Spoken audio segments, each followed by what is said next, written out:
sis. Yeah. Well, you see, even from Sekuru, you are beautiful girls. Well, what an afternoon.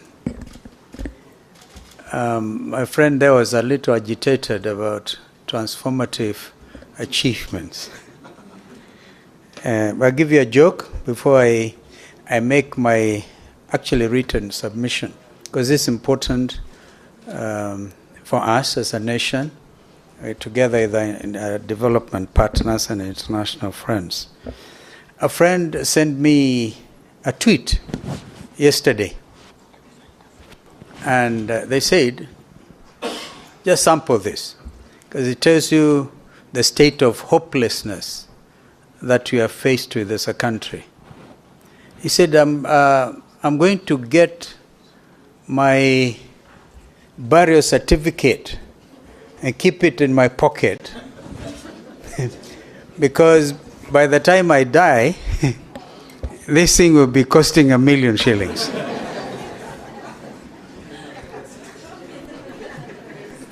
What does that tell you? And yesterday, listening to President Ruto and talk about reality checks, this is the reality of our times. Incremental unemployment. But lest I go astray, let me thank you, Madam Annette Swander, Konrad Adenauer Stiftung. I am not as good in German as my brother Raila Odinga, and you hear that. And also acknowledge Caroline Kanta, Deputy Director for European and International Cooperation. We set off for CAS, not the Kenyan CAS, we CAS, but KAS.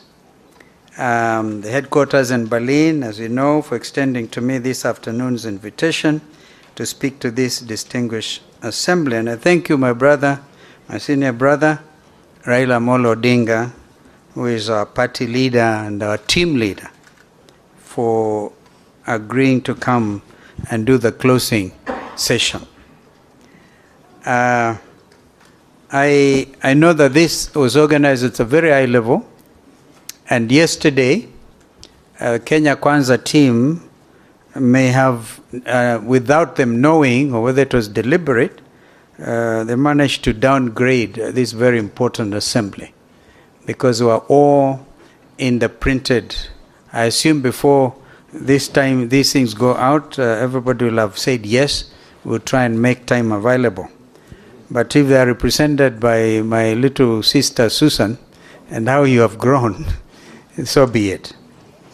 A closer examination, ladies and gentlemen, of the history of CAS, they were here, which was founded on December 20th, 1955, by members of Germany's most successful political party, the Christian Democratic Union, CDU, is quite revealing. There was widespread agreement that no party, no man or woman would usurp democratic institutions ever again after the Second World War. There was widespread agreement that the best option for Germany was, quote unquote, a social market economy, a combination of free market capitalism, strong government regulation, and a comprehensive welfare state. The CDU's success can be attributed to two men, Konrad Adenauer, the party's first leader and German chancellor from 1949 to 1963, and whose legacy of freedom and democracy this wonderful foundation, Konrad CAS, bears. And Ludwig Erhard, widely regarded as the father of Germany's economic miracle, who served as Adenauer's economics minister before succeeding him as chancellor in 1963. Combined with the United States stimulus package to Europe, which was then dumped, the Marshall Plan of 1948, which brought extensive investment to Europe, leading to the war-ravaged continent, indeed then West Germany's resurgence. The embrace of the transformative spirit of national dialogue was at the heart of Germany's post-World War II economic and political success, a model that is studied on a regular basis worldwide. Of course, I was asked to talk about transformative dialogue. I therefore consider today's topic that I've been asked to remark upon, transforming a nation through dialogue, both timely and relevant in light of current events in our country. National dialogues are used as plural, also known as popular consultations or national conferences, bring together representatives from various political parties to discuss issues and challenges associated with the political transition. They have grown in popularity in recent decades as a means of achieving long-term peace and resolving key concerns such as ethnic and religious discord, as well as electoral mismanagement. These national dialogues can be used to build trust, increase participation, and forge consensus among national actors and the civil society in critical political, economic, and social decisions in the aftermath of an election or in the aftermath of a conflict. Guatemala, East Timor, Nepal, the Democratic Republic of the Congo, DRC, Niger, more recently, Mali, and Kenya.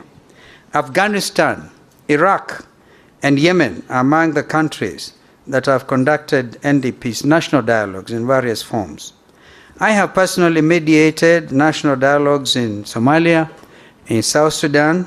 In fact, in the case of Somalia, because their problem was ethnicity, clanism. They're all Muslim, all Muslim. But because they belong to small sub-clans, they have been at war with each other since the fall of Siad Barre in 1991. So I said the Mkambo Uko anaitwa clan anaitwa Digli Mirifli, perchance to be able to get them out. We did the best we can to negotiate the conflict with Somalia. And as you heard, even as we speak, our men and women in uniform, mainly men, are still in that neighboring country. I also was able to do some work in South Sudan and DRC. In fact, with regard to Burundi, with the late Mwalimu Julius Nyerere, we even imposed economic sanctions to try to get Warundi hawa na Rwanda waishi kama ndugu na dada. It didn't work. Then I realized economic sanctions don't actually work in the majority of these conflict situations. Of course, we did with mixed but mostly positive results.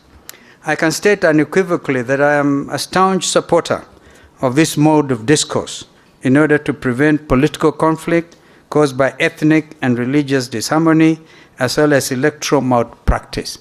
You will recall after the fall of the Berlin Wall, Madam Annette, which is in your country, when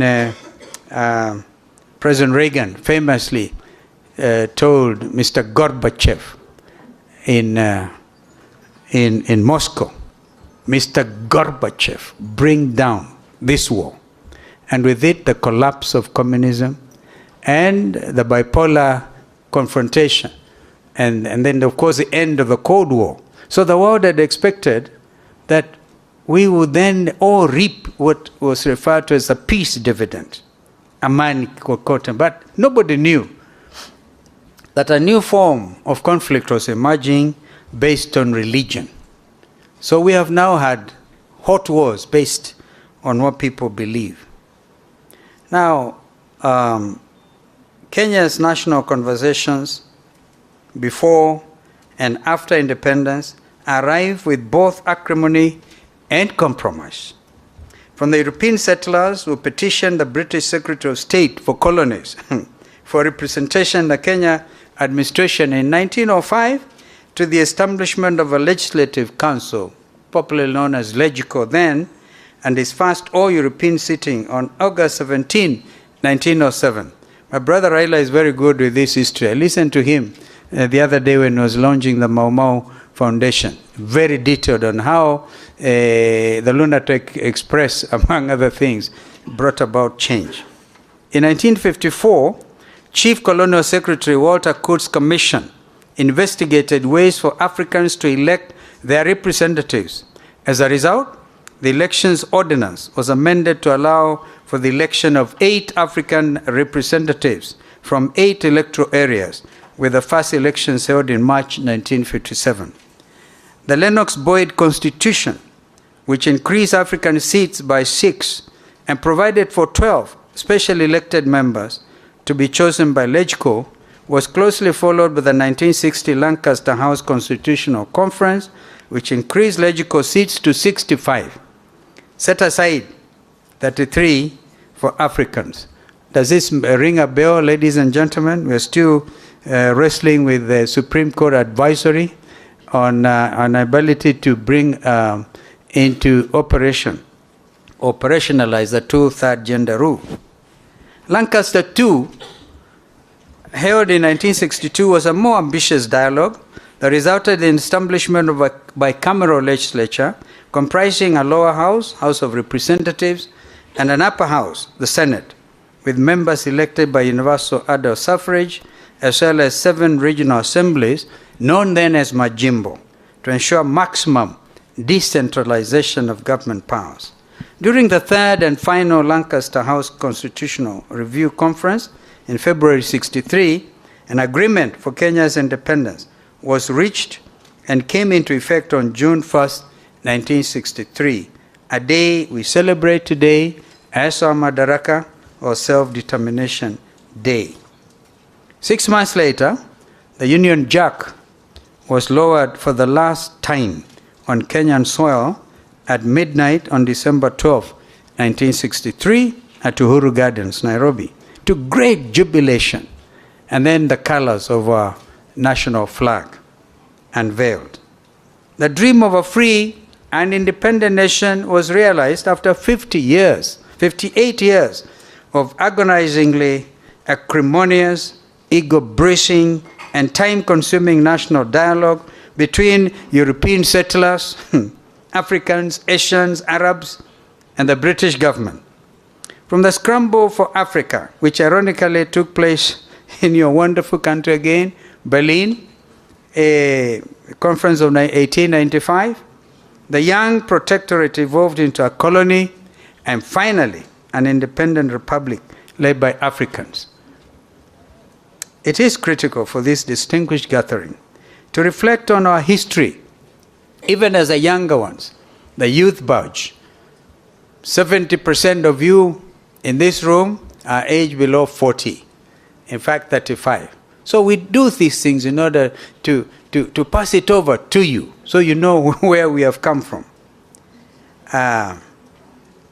As a renowned Spanish-American philosopher, George Santayana, wrote in his book, The Life of Reason, The Life of Reason, as part of a series, Great Ideas of Western Man, Western Man, in 1905. I quote, "Those who cannot remember the past are condemned to repeat it." We should never repeat colonialism in our country. And Mr. Julius Malema is in town. He speaks with such passion about these things. Kenya's foundation has generally remained stable. But over time, political developments, including 24 amendments to the Independence Constitution, seriously undermined both our socio-economic and democratic processes. This included the dissolution of 7 Majimbos and the unification of the 2 houses to form the unicameral legislature in 1966, with a lot of serious political ramifications. The proclamation of a de jure one-party state by the National Assembly in June 1982 crowned it all. Autocratic rule, ethnic favoritism, and ethnic violence, particularly in the provinces of Nairobi, Coast, and the Rift Valley, and pervasive, indeed, systematic corruption. With the repeal of Section 2A of our country's constitution in 1991, Kenya entered a new phase of dialogue that culminated in the return to multipartyism in 1992. At that conference, actually, I was the master of ceremony when we were decided to repeal. Mzee Moi said, he was amazing. He was such a mobilizer. He got all of us to say, we don't want any amendment, anything. And then he himself stood up and said, we must accept it.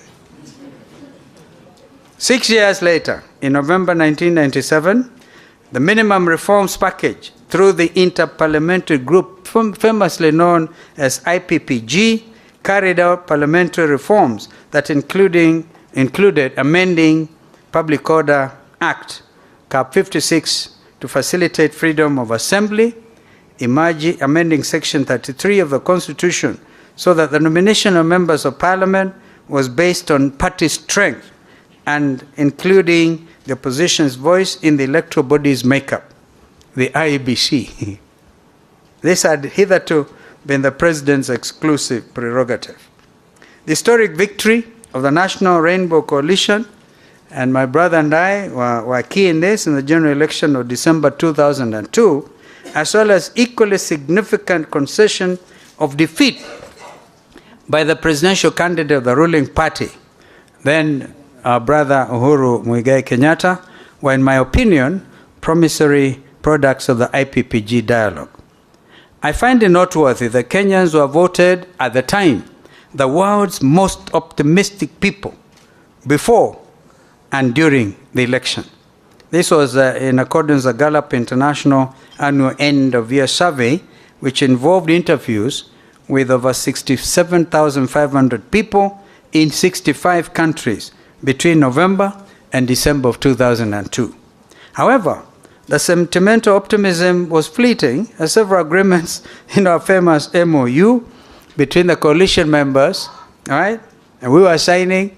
My brother Raila and I were on the rainbow side, and Mudi Awori, the late George Saitoti, and then Kibaki and Malwa, and you know that famous thing. Had that MOU document been respected, this country would have grown in leaps and bounds, would have avoided the outcome of the 2000 elections, for example. Was, following a High Court ruling, the recommendations made the Constitution of Kenya Review Commission, the CKRC, during the Bomas Constitutional Conference process, which favored a parliamentary system, were discarded.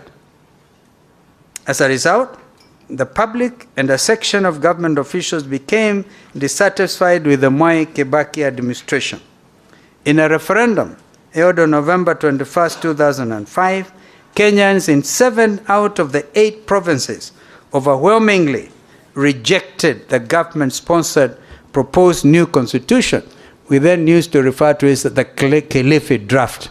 And we used to blame Attorney General Emeritus Amos Wako for that product.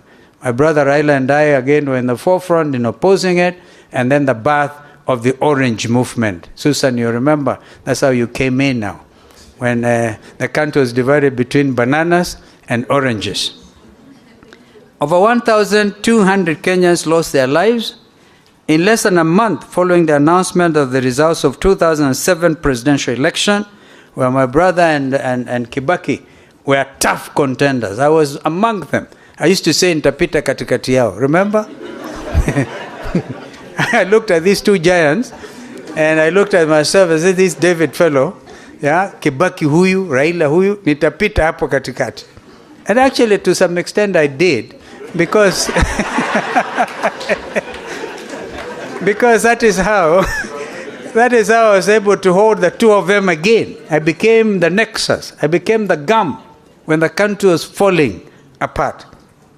It is particularly noteworthy that my party then, the Orange Democratic Movement Kenya, I used to say, between me and Raila, we didn't even know how to divide the oranges. Because he kept a whole orange, and I kept an orange and a half. So, my own party then, that time, ODM Kenya, negotiated a post-electoral agreement with President Kibaki's PNU that helped stop the violence, at least, before my brother was brought on board by Kofi Annan. And you know, that was a serious conflict. That is what gave rise to Kenyan leaders going to The Hague. And you know them. And sometimes blame the wrong people. I've heard some of them blame Raila. And it's not right at all. I undertook an impossible task of trying to convince the United Nations Security Council to allow us to have Kenyan leaders tried here. And then Kenyans overwhelmingly through local radio stations used to say, don't be vague, go to The Hague. So, under the auspices of Kenya National Dialogue and Reconciliation Committee, Dr. Kofi Annan, the late brother and a real Pan-Africanist, the chairman of the panel of eminent African personalities, was tasked by the international community and, of course, the African leadership to help to resolve that political crisis. And on February 1st, 2008, he brought the late Mwai Kibaki and our brother Raila Odinga to the negotiating table, and where the 4 agenda items were agreed upon, namely, Agenda 1, immediate action to stop the violence and restore fundamental rights and liberties. Agenda item number 2, immediate measures to address the humanitarian crisis and promote healing and reconciliation. Agenda item number 3, how to overcome the political crisis. And agenda item number 4, addressing the long-term issues, including undertaking constitutional, legal, and institutional reforms, land reform, tackling poverty and inequality, as well as combating regional development imbalances, tackling unemployment, particularly among the youth, consolidating national cohesion and unity, and addressing transparency, accountability, and impunity. That was a major agenda, and it was to a large extent achieved, except for agenda item number 4. And I must move faster. Agendas 1, 2, and 3 were faithfully carried out. And on February 28, 2008, President Kibaki and Right Honorable Odinga signed the agreement on the principles of partnership of the coalition government. In part, the preamble affirmed, I quote, there must be real power sharing to move the country forward and begin the healing and the reconciliation process. With this agreement, we are stepping forward together as political leaders to overcome the current crisis and set the country on a new path. This agreement is designed to create an environment conducive to such a partnership and to build mutual trust and confidence. We have agreed to enact the National Accord and Reconciliation Act, end of the quote, signed by the 2 leaders. Following the passage of the Kenya Constitution Review Act 208, Kenya Constitution Amendment Act 208 by Parliament, the process of drafting a new constitution, detailed in Agenda 4, began. 2 years later, and through a people-driven national dialogue, the Constitution of Kenya 2010 was finally promulgated to widespread acclaim at home, regionally, and internationally. Even though this living document is acknowledged as one of Africa's most progressive constitutions, there are still some aspects of its composition that, in its 13th year of existence, require serious deliberation.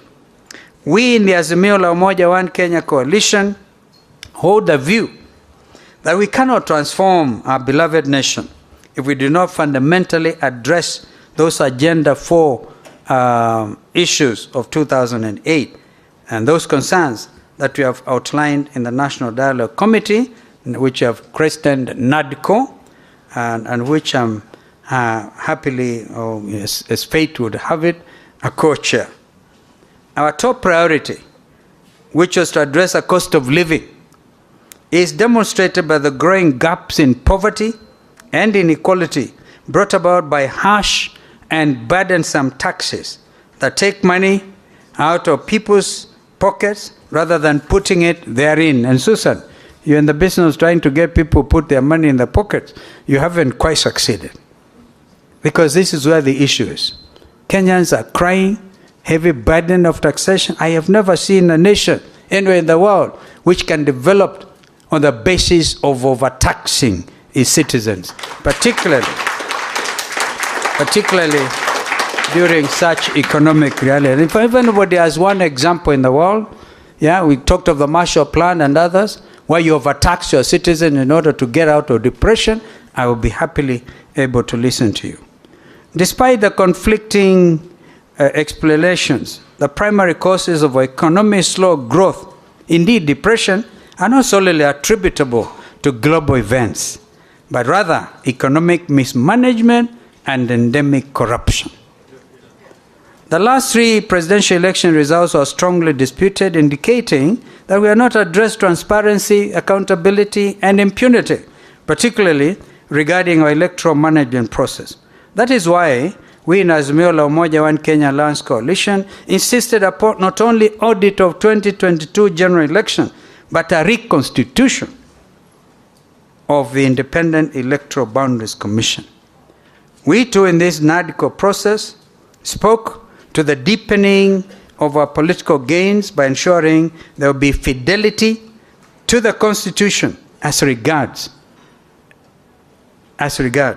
interference with political parties.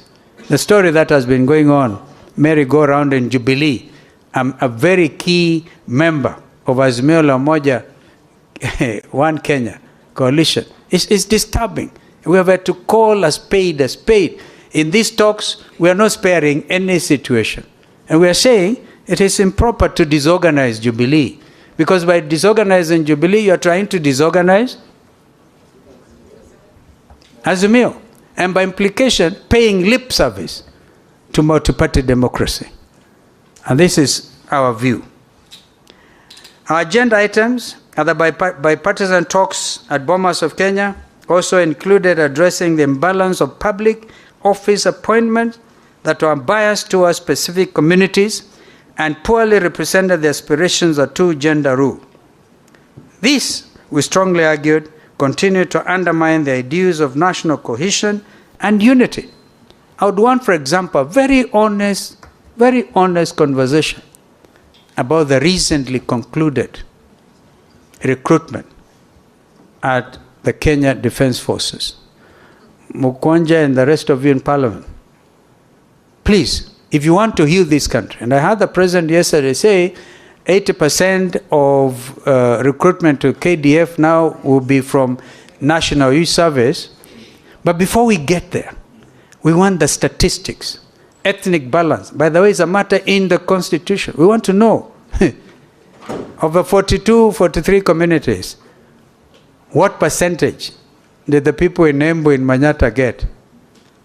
And you will be amazed. And when I go to the conflict in Rwanda after the genocide, in fact, the problem in Rwanda and Burundi is basically this. 84% of the population are Hutus in both countries, and 14% are Tutsis in both countries. At some stage, the whole leadership of Burundi, from the president to deputy speaker, were eliminated because they went through a hugely successful election, where if it is the majority must have their way and the minority have their say, that happened. But people were hurting. And what happened? Killings. So, in my view, if you disturb the army, if you do not have a professional military in Kenya or anywhere in the region, ladies and gentlemen, you do not have a country. Please, you can take that one to the bank, even if it is a hustler bank. You cannot disturb if you, and the reason our military men and women have done very well in terms of peacekeeping everywhere, right, is because we have had a professional army. But if we have a tribalized army, and I still insist, I want you guys, if the parliament, I'm told when you people in Kenya Kwanza went to State House and complained to President Ruto that hamwezi kwenda nyumbani, wananchi wanapigia kelele because of taxation, he looked at you and told you, but you are the ones in parliament. Nyinyi ndio mmepitisha the Finance Act. So you now have to play your role. If you're going to do oversighting of this government, and I like the young parliamentarians, actually went in at 30, and I remained there. Yes, I think I should have been a member. Now I'll do the mentoring that our wonderful Mheshimiwa was talking about. I must conclude, ladies and gentlemen, before I invite our brother to come and make his remarks and close this consultative session. You know, we went to Bomas because Kenyans lost their lives. Kenyans, some of them wearing sufurias, right? Let's not forget. Let's not forget we buried nearly 70 people. Let's not forget a lot of them had their households and everything they owned destroyed. And even as recent as 2 weeks ago, 25,000 people in Mavoko had what they call their homes destroyed. And we hear you, friends in Kenya Kwanza, telling us affordable housing. What the fellows have put together what they could afford, and you destroy it, and you are telling them affordable housing? So, ladies and gentlemen, we cannot hope to transform our nation, indeed any nation, without meaningful dialogue, and that is built on mutual trust and confidence. Nonetheless, I've observed that during our 73 days, we've already done 73 days of a national dialogue, goodwill has occurred, and both sides have learned to respect one another's points of view. Therefore, I must congratulate my friend, my co-chair, Kimani Ichung'wah. When he came in, I told Kimani, I looked at him, I said, listen, you are young, I think you're very young, and the future is ahead of you. Me, I can go back to Sekuru, right, and forget about you guys. But if you don't succeed at these talks, history will judge you badly.